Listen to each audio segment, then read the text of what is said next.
Hello everyone, welcome back to my YouTube channel, The English Leisure, and we are continuing our Indian writer series, and we will discuss prolific poet, freedom fighter and orator means Sarojini Naidu. Sarojini Naidu जो कि एक Indian writer हैं और अगर हम बात कर रहे हैं आगे सरोजनी नायडू, अगर इनके वर्क्स की बात करें तो इनके वर्क्स में आपको क्या थीम ज़्यादातर देखने को मिलेगी। इनके वर्क्स में आपको नेचर के बारे में, पैट्रियोटिज्म के बारे में और ट्रेडिशनल लाइफ के बारे में और चाइल्डहुड के बारे में आपको देखने को मिलेगा। तो इनकी अगर बर्थ की बात करें तो इनका बर्थ आपको 13 Feb 1879 टू 2 March 1949 तक इनका लाइफ पीरियड रहा है। इनका जन्म हुआ कहाँ पर है? अगर सरोजनी नायडू को देखते हैं तो इनका जन्म हैदराबाद में हुआ है। कहाँ हुआ है? हैदराबाद।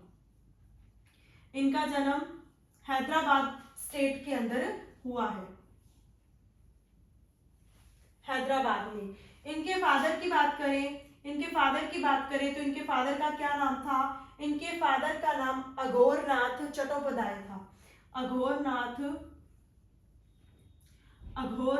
चट्टोपाध्याय।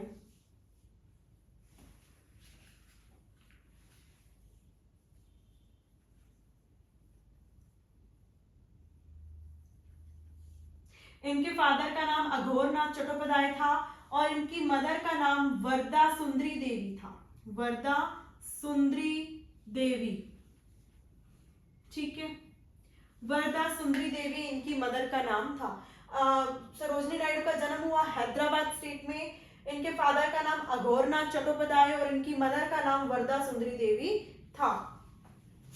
मैंने बताया आपको ये प्रोलिफिक पोएट है, फ्रीडम फाइटर है,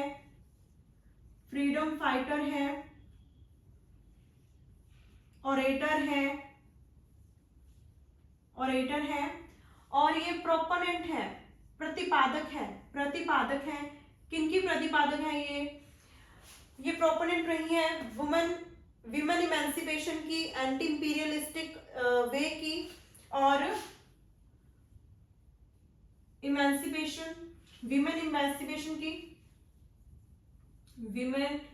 इमेंसिपेशन एंटी इंपेरियलिस्टिक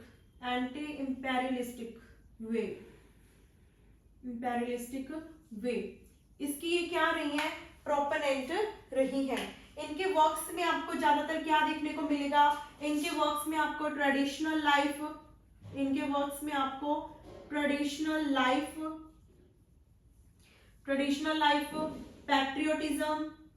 पैट्रियोटिज्म और नेचर, थीम ऑफ लव,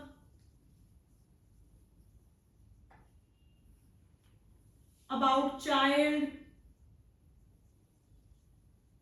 ये सब आपको देखने को मिलेगा। इतनी बात समझ गए आप कि हमने क्या देखा कि जो सरोजनी नायडू है इनका जन्म 13 Feb 1879 में हुआ और इनका जो लाइफ पीरियड है कब कंप्लीट हो जाता है? 2 March 1949 को इनका लाइफ पीरियड पूरा हो जाता है। हैदराबाद में इनका जन्म हुआ है। इनके फादर का नाम अघोरनाथ चट्टोपाध्याय है और इनकी मदर का नाम वरदा सुंदरी देवी है। ये एक प्रोलिफिक पोएटेस्ट रही है, फ्रीडम फाइटर रही है और एक ऑरेटर रही है। और ये प्रोपोनेंट इनकी प्रतिपादक रही है किनकी? विमेन इमेंसिपेशन की और एंटी इंपीरियलिस्टिक वे की। अगर आपके इनके वर्क्स पढ़ते हैं तो आपको ज्यादातर क्या थीम्स देखने को मिलेगी? ज्यादातर आपको ट्रेडिशनल लाइफ के बारे में, पैट्रियोटिज्म के बारे में, नेचर के बारे में, theme of love, about child, इन सब के बारे में पढ़ने को मिलेगा। इसके बाद में हम देखते हैं कि इनके वर्क्स में आपको क्या देखने को मिलेगी? ज्यादातर विविड इमेजरी देखने को मिलेगी, ठीक है। मतलब ये बहुत ज्यादा इमेजरी का यूज करती हैं और इन सब के कारण, विविड इमेजरी वगैरह के कारण इनको क्या है, कुछ सोब्रिक्वेट्स यानी कि कुछ उपाधियां मिली हैं। इनको द नाइटिंगेल ऑफ इंडिया कहा गया। इनको नाइटिंगेल ऑफ इंडिया कहा गया, या फिर कह सकते हैं भारत की कोकिला कहा गया इन्हें, भारत की कोकिला।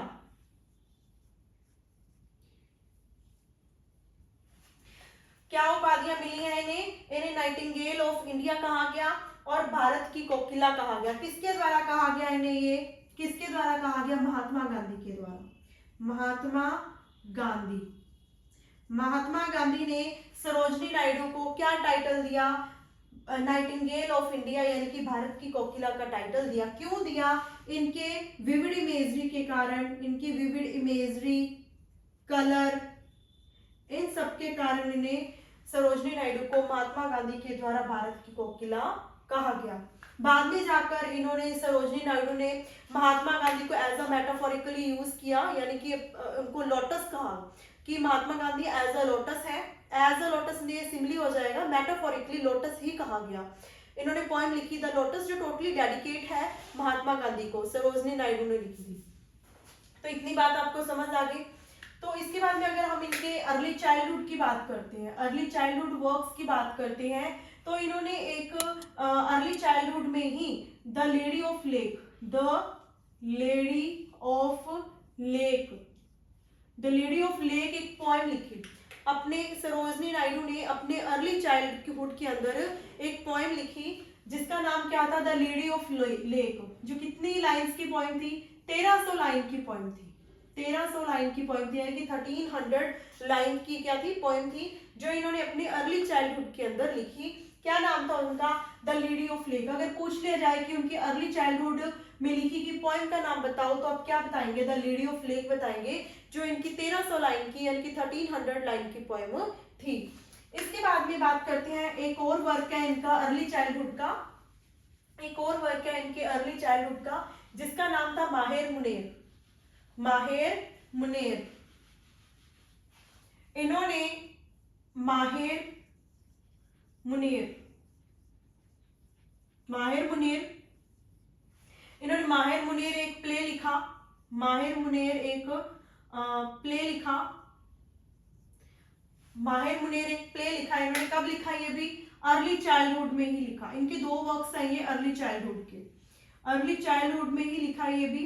जब ये कितने टाइम की थी या साल की थी? ये 12 साल की थी, 12 ईयर्स ओल्ड थी, 12 ईयर ओल्ड थी। 12 साल की उम्र में इन्होंने एक प्ले लिखा जिसका नाम क्या था? माहिर मुनीर। 12 साल की उम्र में लिखा। कौन सी लैंग्वेज में लिखा? पर्शियन लैंग्वेज के अंदर लिखा गया। पर्शियन लैंग्वेज, पर्शियन की फारसी, पर्शियन लैंग्वेज के अंदर इन्होंने लिखा 12 साल की उम्र में। कौन सा प्ले? माहिर मुनीर। और इस प्ले की वजह से इन्हें बहुत ज्यादा पहचान मिली, रिकॉग्निशन मिला, रिकॉग्निशन मिला। और इसी प्ले ने, माहिर मुनीर ने ही हैदराबाद के जो नवाब थे, जो नजीम थे, हैदराबाद के जो नवाब थे, हैदराबाद के नवाब को इनके ये माहिर मुनीर ने बहुत ज्यादा इम्प्रेस किया, यानी कि इम्प्रेस हो गए। जो हैदराबाद के नवाब थे, नवाब ऑफ हैदराबाद, इम्प्रेस हुए किससे? माहिर मुनीर से। ये वर्क से बहुत ज्यादा इम्प्रेस हुए और इम्प्रेस होकर इन्होंने इन्हें स्कॉलरशिप दी, इन्हें स्कॉलरशिप दी, इन्हें स्कॉलरशिप दी। कब मिली इनको? At the age of 16, at the age of 16। क्यों मिली है स्कॉलरशिप? ताकि ये लंदन किंग्स कॉलेज के अंदर, किंग्स कॉलेज में अपनी एकेडमिक जो भी है एजुकेशन कंप्लीट कर सके। इतनी बात समझ आए कि जो माहिर मुनीर है, इनका 12 साल की उम्र में इन्होंने ये प्ले लिखा था पर्शियन लैंग्वेज के अंदर, इनकी फारसी भाषा में, जिसने इसको बहुत ज्यादा पहचान दिलवाई सरोजनी नायडू जी को।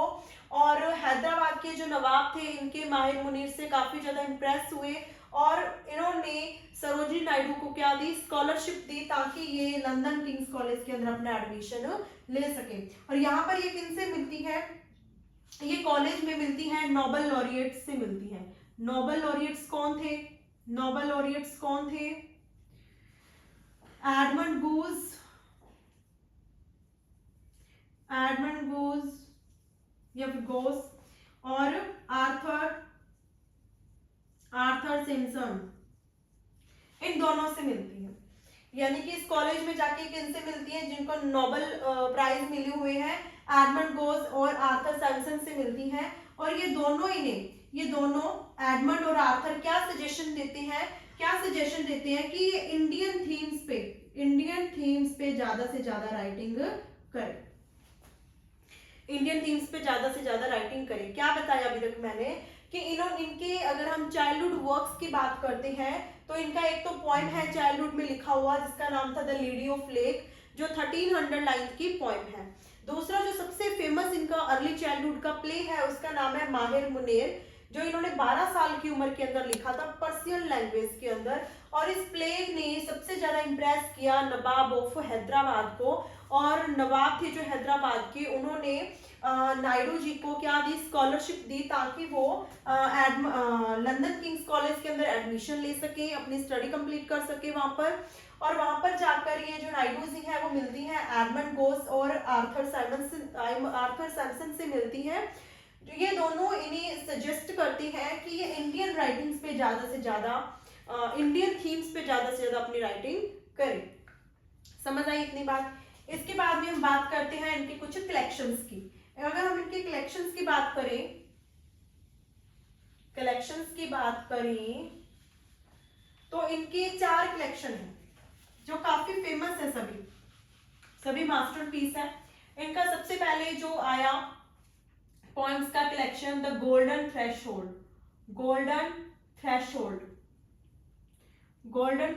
आया। इनका ये फर्स्ट वॉल्यूम था जो 1905 के अंदर आया। इसके बाद में इनका कौन सा आया, द वर्ड ऑफ टाइम आया, द बर्ड ऑफ टाइम 1912 के अंदर, ठीक है, ये भी इनका दूसरा कलेक्शन था। इसके बाद में इनका आया द ब्रोकन विंग्स, ये कब आया, 1917 में आया, 1917 में आया। इसके बाद में the feather of the dawn आया, the feather of the dawn, ये कब आया, ये 1961 में आया। ये इनके 4 फेमस कलेक्शन है, ये इनके 4 क्या है, फेमस कलेक्शन है। पहला जो कलेक्शन है द गोल्डन थ्रेशोल्ड, जो पोएम्स का कलेक्शन है, इसके अंदर गोल्डन थ्रेशोल्ड में आपको देखने को मिलेंगी 40 पॉइंट्स।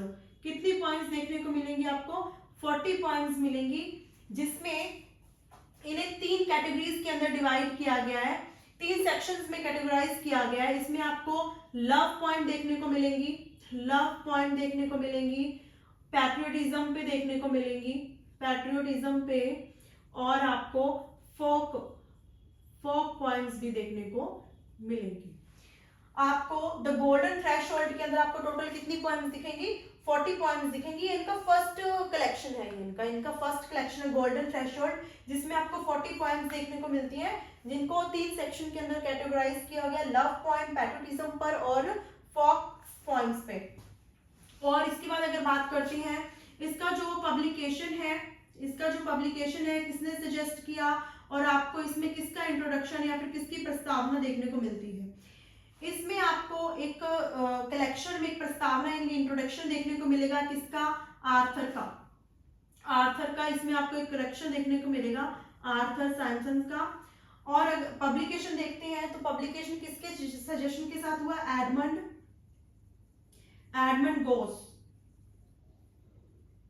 गोस के सजेशन के साथ में द गोल्डन थ्रेशोल्ड का पब्लिकेशन हुआ। तो इनका ये फर्स्ट, अगर आपसे पूछ लिया जाए कि सरोजनी नायडू का फर्स्ट पोएम का कलेक्शन कौन सा है, तो आप बताएंगे द गोल्डन थ्रेशोल्ड, जो 1905 के अंदर पब्लिश हुआ। इसमें आपको 40 पॉइंट्स देखने को मिलेंगी, 3 सेक्शंस के अंदर कैटेगराइज है, love point, patriotism and folk points. और इसका जो पब्लिकेशन है वो एडमंड गोस के सजेशन पे हुआ। और इंट्रोडक्शन है आपको इसमें, इंट्रोडक्शन आर्थर सैमसन का कुछ इंट्रोडक्शन देखने को मिलेगा। और ये दोनों ही थे जिन्होंने नायडू जी को सजेस्ट किया था कि वो इंडियन राइटिंग के ऊपर, इंडियन थीम्स पे ज्यादा से ज्यादा राइटिंग करें। इतनी बात समझ आई। इसके बाद में है द वर्ड ऑफ टाइम। अगर हम वर्ड ऑफ टाइम देखते हैं, इसमें आपको कितनी पॉइंट देखने को मिलेंगी, इसमें आपको 46 पॉइंट्स देखने को मिलती है, 46 पॉइंट्स देखने को मिलेंगी। द ब्रोकन विंग्स की बात करते हैं, ब्रोकन विंग्स में आपको 61 पॉइंट्स देखने को मिलेंगी, 61 पॉइंट्स देखने को मिलेंगी। और अगर हम बात करते हैं द फेदर ऑफ डॉन, इसमें आपको 37 पॉइंट्स देखने को मिलेंगी, 37 पॉइंट्स देखने को मिलेंगी, जिसमें से 5 क्या है, सोनेट है, 5 सोनेट है और 32 क्या है, शॉर्ट लिरिक है। 32 क्या है, शॉर्ट लिरिक है, यानी कि इसमें कितनी थी, 40 थी। देखिए कि जो इनका फर्स्ट था वो उसमें कितनी पॉइंट्स थी, 40 थी। द बर्ड ऑफ टाइम जो कलेक्शन है इसमें आपको कितनी पॉइंट्स देखने को मिलेंगी, 46। और जो है the feather of the dawn इसमें आपको कितनी पॉइंट्स देखने को मिलेंगी, 61 देखने को मिलेंगी। The feather of the dawn जो 1961 में आया, 1961 तो आप कहेंगे कि इनका जो लाइफ पीरियड तो 49 में ही कंप्लीट हो गया था, तो 61 में कैसे आया, 61 में कैसे आया। ये जो कलेक्शन है इनकी डेथ के बाद में इनकी डॉटर पद्मजा, इनकी डॉटर का क्या नाम है, पद्मजा, उनके द्वारा पब्लिश करवाया गया था। इसमें आपको 37 पॉइंट्स देखने को मिलती है, जिसमें से 5 सोनेट और 32 क्या है, शॉर्ट लिरिक है। इतनी बात समझ आई आपको कि ये जो फोर्थ कलेक्शन अगर आ जाए कि the feather of the dawn है, उसका पब्लिकेशन किसके द्वारा करवाया गया है, तो सरोजनी नायडू की डॉटर पद्मजा ने इसका पब्लिकेशन करवाया था। द फेदर ऑफ डॉन उनकी मैरिज के डेथ के बाद में, ठीक है। द ब्रोकन विंग्स है जो 1917 के अंदर पब्लिश हुआ। द वर्ड ऑफ टाइम जो 1912 के अंदर पब्लिश हुआ है। इनकी और एक चीज और बताना आपको कि जो सरोजनी नायडू है, सरोजनी नायडू को इंडियन ईट्स के नाम से, सरोजनी नायडू को इंडियन ईट्स भी कहा जाता है, known as Indian Yeats. Sarojini Naidu को इंडियन ईट्स भी कहा जाता है। और जो इनके पोइट्री लिखने का तरीका है, इनके जो पोइट्री लिखने का तरीका है, किस तरीके से ये विविड इमेजरी का यूज करती हैं, ये बिल्कुल किसकी तरह काम करती हैं, हमारे रोमांटिक पोएट जिसका नाम क्या था, जॉन कीट्स नाम था जिनका। तो बिल्कुल ये जॉन कीट्स की तरह अपने वर्क्स इन्होंने अपनी पॉइंट्स वगैरह बिल्कुल कैसे लिखी है, जॉन कीट्स की तरह लिखी है। तो ऐसा माना जाता है कि ये बिल्कुल इमिटेट करती हैं, कॉपी करती हैं किनको, जॉन कीट्स को। इन्हें कहा क्या जाता है, इंडियन ईट्स। और इनका जो वर्क है उसका जो कंपैरिजन है किसकी तरह किया गया है, जॉन कीट्स के वर्क की तरह किया गया। इतनी बात समझ आ गई आपको। इसके बाद में एक चीज जो और बतानी है वो ये कि ये जो 3 कलेक्शन है स्टार्टिंग वाले, जो फर्स्ट 3 कलेक्शन है, the golden threshold, the word of the time and the broken wings, अलग अलग कलेक्शन है जिसमें 40, 46 और 61 पॉइंट्स है। बाद में क्या हुआ, बाद में ये तीनों कलेक्शन के जो पॉइंट्स हैं इनको एक बड़े वॉल्यूम के अंदर पब्लिश करवाया गया। सभी पॉइंट्स को, तीनों कलेक्शन की पॉइंट्स को एक बड़े वॉल्यूम के अंदर पब्लिश करवाया गया, जिसका क्या नाम था, द स्कैप्चर्ड फ्लूट,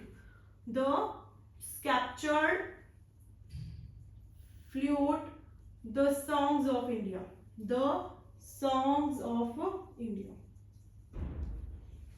ये तीनों कलेक्शन की पॉइंट्स को बाद में एक बड़े वॉल्यूम के अंदर, बिग वॉल्यूम के अंदर पब्लिश करवाया गया और उसका क्या टाइटल दिया गया, the sceptred flute, the songs of India नाम दिया गया। इतनी बात आगे समझ।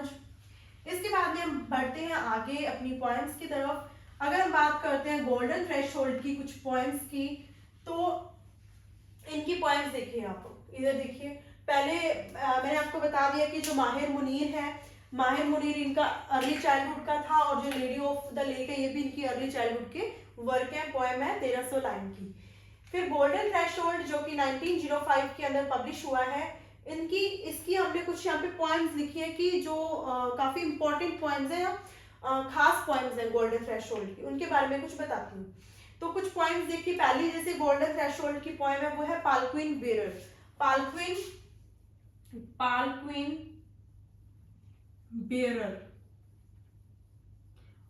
पालक्वीन की पालकी, शादी में जो पालकी होती है उनको उठाने वाले की बात की गई है। इसमें दिखाया गया है कि जो इसमें हमें क्या दिखाया गया, जॉयसेस को, खुशी को दिखाया गया है कि किस तरीके से जो पालकी उठाने वाले हैं उन्होंने पालकी को उठाया हुआ है, चारों जो 4 जने हैं या 2 हैं, तो कैसे उन्होंने पालकी को बड़े जेंटल तरीके से उठाया हुआ है, काफी वो उस चीज को कोमल मानते हैं कि बड़ी अच्छी चीज है जिनको उन्होंने उठाया हुआ है। वो उसको एक बर्डन नहीं मानते बल्कि एक गिफ्ट मानते हैं। उस पालकी को बर्डन ना मानकर एक गिफ्ट के रूप में मानते हैं। इसमें क्या दिखाया गया कि जो न्यूली वेड ब्राइड है वो अपना घर छोड़कर अपने हस्बैंड की घर की तरफ जा रही है। इसमें ब्राइड के इमोशंस को दिखाया गया कि जो ब्राइड है सैड भी है और एट द सेम टाइम वो हैप्पी भी है। हैप्पी इसलिए क्योंकि वो एक न्यू जर्नी के लिए जा रही है, एक नया जीवन स्टार्ट करने जा रही है। और सैड इसलिए है कि उसका जो चाइल्डहुड है, जो उसके बचपन का घर है, वो सब कुछ वहीं पे छूट गया है। ये पालकी बेरर की पोएम की कहानी है या फिर स्टोरी है या थीम है। इसके बाद में इनकी जो सेकंड पोएम है वो है वैंडरिंग सिंगर्स। वैंडरिंग क्या होता है? घूमने वाले, घुमंतु। वैंडरिंग सिंगर्स, इसमें दिखाया गया है कि जो ये घूमने वाले हैं, घुमंतु जो होते हैं, वो क्या करते हैं? पूरे वर्ल्ड में घूमते हैं, एक जगह से दूसरी जगह तक जाते हैं और उनको जो गाइड किया जाता है विंड के द्वारा, हवा के द्वारा उन्हें गाइड किया जाता है। और उनके हाथ में क्या है? उनके हाथ में ल्यूट है, जो ये घुमंतु है, इनके हाथ में क्या? वीणा है, ल्यूट है, और ये गाने गाते हैं, सॉन्ग्स गाते हैं। और सॉन्ग्स ये किनसे रिलेटेड गाते हैं? पास्ट ग्लोरी से रिलेटेड ये सॉन्ग्स को गाते हैं, या फिर जो बैटल्स हुई हैं, जो युद्ध हुए हैं, उनसे रिलेटेड ये गाने गाते हैं। इनका कोई भी डेस्टिनेशन नहीं है, ये सिर्फ इनका जो फोकस रहता है डेस्टिनेशन पे ना रह के अपनी जर्नी पे रहता है, और ये पूरे वर्ल्ड को ही अपना फैमिली मानते हैं। ये है वैंडरिंग बेरर्स की थीम। उसके बाद में है जो इंडियन वीवर्स के बारे में हमें क्या दिखाया गया है? इंडियन वीवर्स में हमें दिखाया गया है कि लाइफ के कुछ स्टेजेस को दिखाया गया है। इसमें इसे 3 स्टेंजा वाली ये पोएम है। इसमें हमें बर्थ के बारे में, इसमें हमें बर्थ, मैरिज और डेथ को दिखाया गया है। इंडियन वीवर्स के अंदर हमें क्या दिखाया गया? बर्थ, मैरिज और डेथ को दिखाया गया है कि जो मॉर्निंग होती है, मॉर्निंग का जो कंपैरिजन है वो किससे है? बर्थ से। मॉर्निंग यानी कि बर्थ, मॉर्निंग के टाइम में जो इंडियन वीवर्स है, बुनकर है, कपड़ा बुनने वाले हैं, ये किस टाइप के कपड़े बुनते हैं? ये वाइब्रेंट ब्लू कलर के कपड़े बुनते हैं। वाइब्रेंट ब्लू कलर के कपड़ों को वीव करते हैं, चमकीले भड़कीले नीले रंग के। क्योंकि किसके लिए ये कपड़े बुनते हैं? ये न्यू बॉर्न बेबी के लिए कपड़े बुनते हैं। यानी बर्थ हुआ है, खुशी के माहौल को दिखाया गया, इसमें फीलिंग्स को दिखाया गया। लेकिन जैसे ही क्या होती है? इवनिंग होती है, इवनिंग को कंपेयर किया गया मैरिज से। तो ये मैरिज यानी खुशी को दिखाया गया, मैच्योरिटी को दिखाया गया है। इसमें ये कपड़े बुनते हैं ग्रीन कलर के और पर्पल कलर के। ग्रीन और पर्पल कलर के जो कपड़े हैं उनकी बुनाई करते हैं। लेकिन जैसे ही नाइट हो जाती है, नाइट को कंपेयर किया गया डेथ से। किससे? डेथ से कंपेयर किया गया। तब ये क्या करते हैं? व्हाइट कलर का श्राउड बनाते हैं। क्या करते हैं? व्हाइट कलर का श्राउड यानी कि सफेद कफन की बुनाई करते हैं। यानी कि हमें दिखाया गया है कि जो लाइफ की जो स्टार्टिंग होती है वो किस तरीके से खुशी से होती है, यानी बर्थ से होती है, और उसका जो एंड होता है वो कैसा होता है? सोलेमन सैड होता है इसका। यानी कि हमारा जो जीवन की स्टार्टिंग होती है जन्म के साथ में, जन्म के समय सभी बहुत खुश होते हैं, लेकिन उसी जीवन का जो अंत होता है वो एक दुख के साथ में होता है। यानी कि वो लाइफ पीरियड का हमें क्या दिखाया जाता है? कंप्लीशन दिखाया जाता है कि लाइफ पूरी हो चुकी है।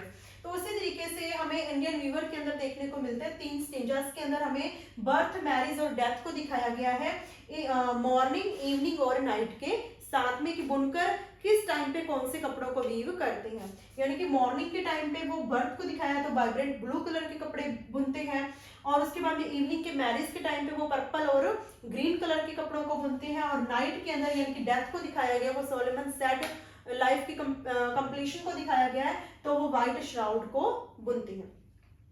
नेक्स्ट जो कोरोमंडल कोरोमंडल फिशर्स, कोरोमंडल फिशर्स में क्या दिखाया गया है, इसमें हमें जो मछली पकड़ने वाले हैं, जो मछली पकड़ने वाले हैं उनकी यूनिटी को दिखाया गया, उनकी एकता को दिखाया गया है, उनके करेज को दिखाया गया, उनकी स्ट्रॉन्गनेस, उनके साहस को दिखाया गया।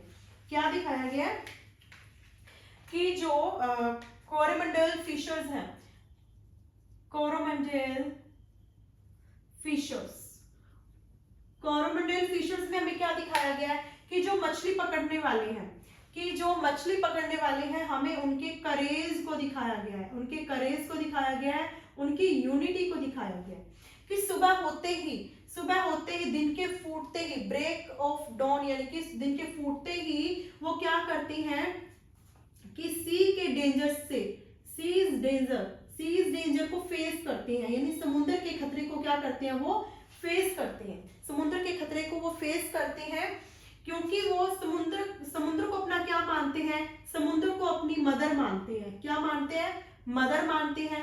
क्लाउड को क्या कहते हैं, अपना ब्रदर कहते हैं। और विंड को क्या कहते हैं, ये विंड को अपनी कॉमरेड्स यानी साथी कहते हैं। इतनी बात समझ आई कि जो मछली पकड़ने वाले होते हैं वो समुद्र को अपनी माता और बादलों को अपना भाई, और जो ये हवा है, वेव्स कह रही थी मैं, विंड नहीं कह रही थी, वेव्स कह रही थी, वेव्स को अपना साथी मानते हैं, कॉमरेड मानते हैं। इनका जो एकमात्र जो एम होता है, इनका जो एकमात्र एम होता है वो क्या होता है, वो एम होता है जो लिपिंग वेल्थ है, लिपिंग वेल्थ ऑफ टाइड को कैच करना। इन फिशर्स का जो एकमात्र उद्देश्य होता है, एम होता है, वो क्या होता है, लिपिंग वेल्थ ऑफ टाइड को कैच करना। अभी लिपिंग ऑफ वेल्थ क्या है, लिपिंग वेल्थ यहाँ पे फिशेस को दिखाती है। किसको दिखाती है, फिशेस को दिखाती है। इनका एकमात्र काम सिर्फ यही होता है कि मछलियों को पकड़ना। ये चीज को आपको पूछा जा सकता है कि सी को क्या मानते हैं वो, क्लाउड को क्या और वेव्स को क्या मानते हैं, तो आपको पता होना चाहिए कि cloud as a brother, waves as a comrades and seas as a mother. और उन्हें काफी भरोसा है, जो फिशर्स है काफी भरोसा है उनको कि जो सी गॉड है, जो समुद्र के देवता है, ये फिशर्स को क्या करेंगे, प्रोटेक्ट करेंगे। हमें इसके अंदर यही चीज बताई गई है। इसके बाद में हम पहुंचते हैं इन प्रेज ऑफ हीना, मेहंदी की प्रशंसा। इसमें हमें क्या दिखाया है, इसमें हमें दिखाया गया ट्रेडिशन को दिखाया गया, ट्रेडिशनल वे है कि किस तरीके से मेहंदी लगाई जाती है कि क्या पॉइंट थी, in praise of Hina.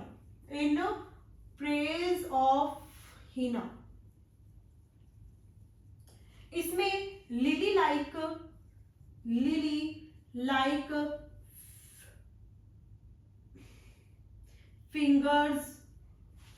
Fingers of hands and feet.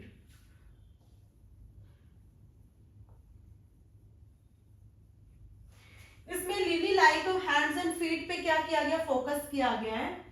इसमें खुशी को दिखाया गया है, इसमें पॉजिटिविटी को दिखाया गया है, और खासकर ये फोकस करती है किस पे,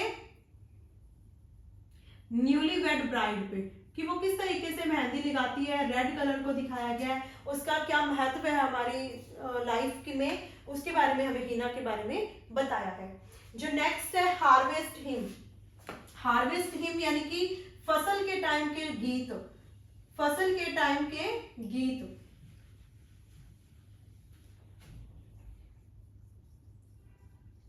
हार्वेस्ट हिम्स। इसमें हमें ट्रिनिटी ऑफ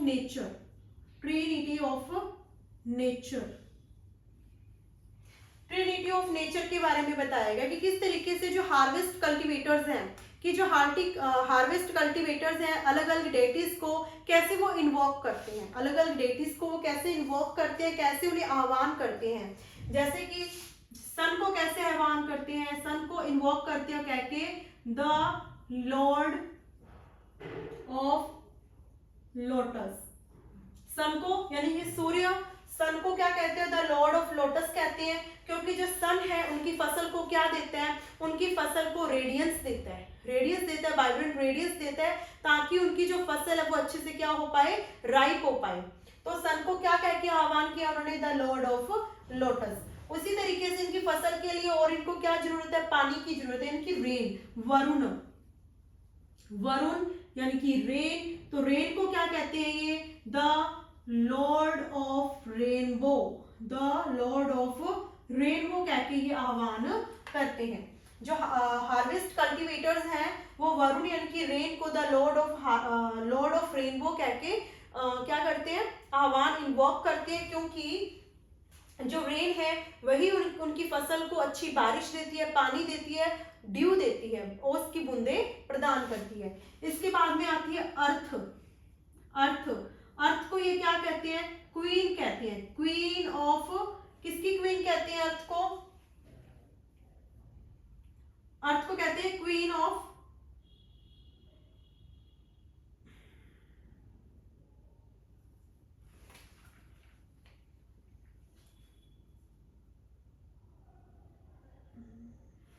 just wait,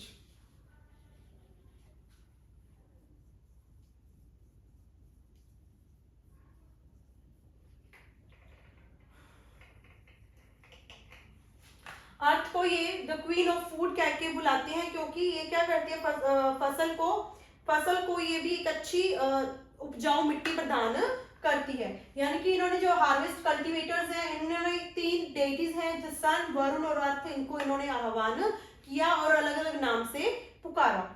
और आगे अगर हम देखते हैं the village song, village song में क्या बताया गया है, द विलेज सॉन्ग के अंदर मदर एंड डॉटर की, विलेज सॉन्ग में मदर एंड डॉटर की कन्वर्सेशन को दिखाया गया है। द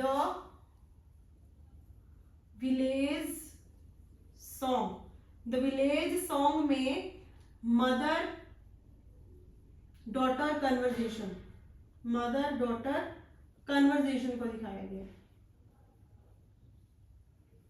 मदर डॉटर कन्वर्सेशन को दिखाया गया कि जो मदर है वो अपनी डॉटर से रिक्वेस्ट कर रही है, अपनी डॉटर से रिक्वेस्ट करती है कि जो उनके जो कन्वेंशनल राइट्स हैं या फिर जो भी कन्वेंशनल उनके ट्रेडिशनल तरीके हैं, उन चीज़ों को एक्सेप्ट कर ले, उन चीज़ों को एक्सेप्ट कर ले, अपनी शादी को टूटने ना दे, अपने इस बंधन से वो बंधी रहे, क्योंकि उनकी उसकी माँ का मानना है कि उन्होंने अपनी बेटी को बड़े नाजों के साथ में पाला है। लेकिन जो डॉटर है, डॉटर ये नहीं चाहती, डॉटर को क्या है, जो चंपा सेंटर जो फॉरेस्ट है बहुत ज्यादा वोइंग कर रहा है, उसको मतलब उधर की तरफ दौड़े जा रही है, क्योंकि उसका मानना है कि जो ये नेचर है, जो नेचर है, वर्ल्डली जो प्लेजर है वो ज्यादा एल्यूरिंग है इस लाइफ से, कि जो वर्ल्डली नेचर है या फिर जो वर्ल्डली प्लेजर है, वर्ल्डली प्लेजर क्या है, ज्यादा एल्यूरिंग है, ज्यादा एल्यूरिंग है किसकी बजाय मैरिज लाइफ से,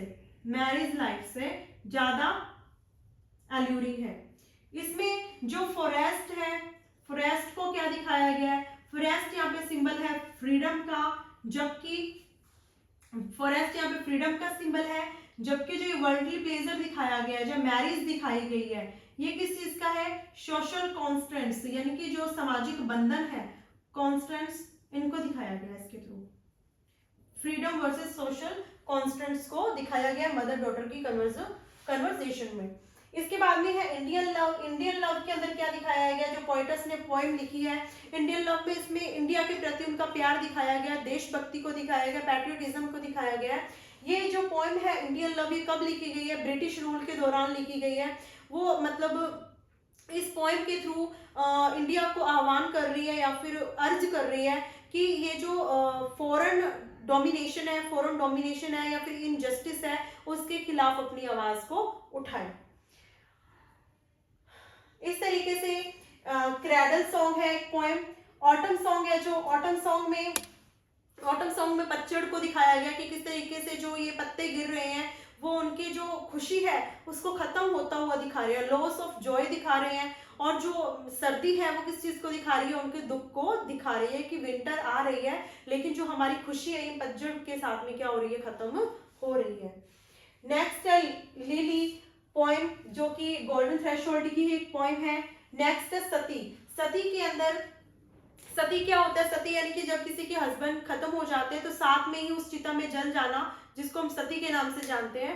तो इस पॉइंट के अंदर भी एक वाइफ का अपने हस्बैंड के प्रति, जिसकी डेथ हो चुकी है, अपना लव दिखाया गया है कि वो अपने हस्बैंड से कितना प्यार करती है। वो खुद चॉइस चूज करती है कि अगर उसके हस्बैंड को कुछ होता है तो उनकी पायर के ऊपर जलना ही वो पसंद करेगी।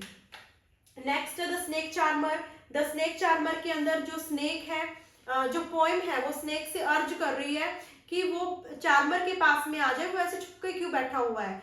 पोएम है जो उसे सांत्वना देती है कि वो उसकी केयर करेगी, प्रोटेक्शन करेगी, और जो चार्मर है अपनी फ्लूट की हेल्प से उस स्नेक को बाहर निकालने की कोशिश कर रहा है। यहाँ पे जो स्नेक है उसको डेंजरस नहीं बताया गया, बल्कि एज अ ब्राइड बताया गया, एज अ ब्राइड बताया जा रहा है, और जिसमें चार्मर क्या कर रहा है, उसको अपनी फ्लूट की हेल्प से अल्यूर करने की कोशिश कर रहा है।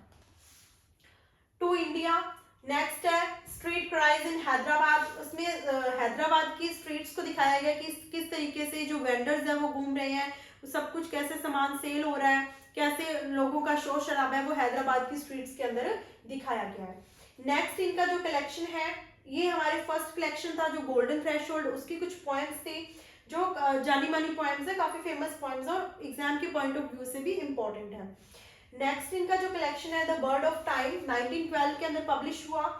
इसमें आपको पॉइंट देखने को मिलेगी the dirge, Hussain Sagar, anthem of love and song of Radha the milkmaid. The song of Radha the milkmaid यानी कि इसमें एक राधा नाम की लड़की है जो दूध बेचने वाली लड़की है। ये कृष्ण के प्रति बहुत ज्यादा क्या है, समर्पित है, कृष्ण के भजन गाती रहती है, और जब गलियों के अंदर ये सामान गलियों के अंदर निकलती है दूध बेचने के लिए, तो वो दूध का नाम नहीं लेती बल्कि कृष्णा का ही जाप करती है। तो सभी लोग उसको देख के क्या करते हैं, हंसते हैं। ये चीज इसके अंदर दिखाई है। नेक्स्ट है जो इनका कलेक्शन है द ब्रोकन विंग्स। इसमें आपको the song of life and death देखने को मिलेगी, poem flowering years, gift of India, और एक जो मैंने आपको स्टार्टिंग में बताई थी लोटस, जो कि डेडिकेट है महात्मा गांधी को। इसमें महात्मा गांधी की ग्रेटनेस को दिखाया गया और महात्मा गांधी को एज अ लोटस बताया गया है। नेक्स्ट है द फेदर ऑफ डॉन। इनका जो फोर्थ कलेक्शन था द फेदर ऑफ डॉन, जिसके अंदर आपको 37 पॉइंट्स देखने को मिलेंगी और 5 इसमें सोनेट है और 32 क्या है इसमें शॉर्ट लिरिक्स हैं। ये जो कलेक्शन है द फेदर ऑफ डॉन, इनकी सरोजनी नायडू की डेथ के बाद में इनकी डॉटर पद्मजा के द्वारा ही इसे पब्लिश करवाया गया। ठीक है, और ये जो है the sceptred flute the songs of India, ये जो ऊपर हमने फर्स्ट 3 कलेक्शन बताए इनको एक बड़े वॉल्यूम के अंदर लिखा गया, जिसका क्या नाम लिखा गया, टाइटल क्या दिया गया उसको, the sceptred flute the songs of India के नाम से बताया गया। नेक्स्ट पोएम है जो द पर्दा नशीन। पर्दा नशीन जो पोएम है, पर्दा नशीन में बताया गया कि किस तरीके से जो एक लेडीज है वो कर्टन के पीछे रहती है, एक पर्दे के पीछे रहती है और अपने खुद को इस मेल डोमिनेटेड सोसाइटी से और इस पब्लिक से बचा के रखती है। यानी कि इसमें जो पर्दा नशीन यानी कि जो लेडीज है पर्दे के पीछे, उसको एक बंद पिंजरे में कैद पक्षी के समान बताया गया है। नेक्स्ट है द क्वींस राइवल, ये इनकी अच्छी पोएम है। The soul's prayer, the god of pain. Next जो इंपॉर्टेंट पोएम है वो है Damayanti to Nala in the hours of exile. इसमें क्या है, जो एक नल्ला नाम का जो किंग है उसका दिखाया गया कि किस तरीके से सारा जो साम्राज्य है उसे छिन जाता है और वो वनवास के लिए निकलता है, और उस वनवास के टाइम पे उनकी जो वाइफ है दमयंती किस तरीके से उन्हें सपोर्ट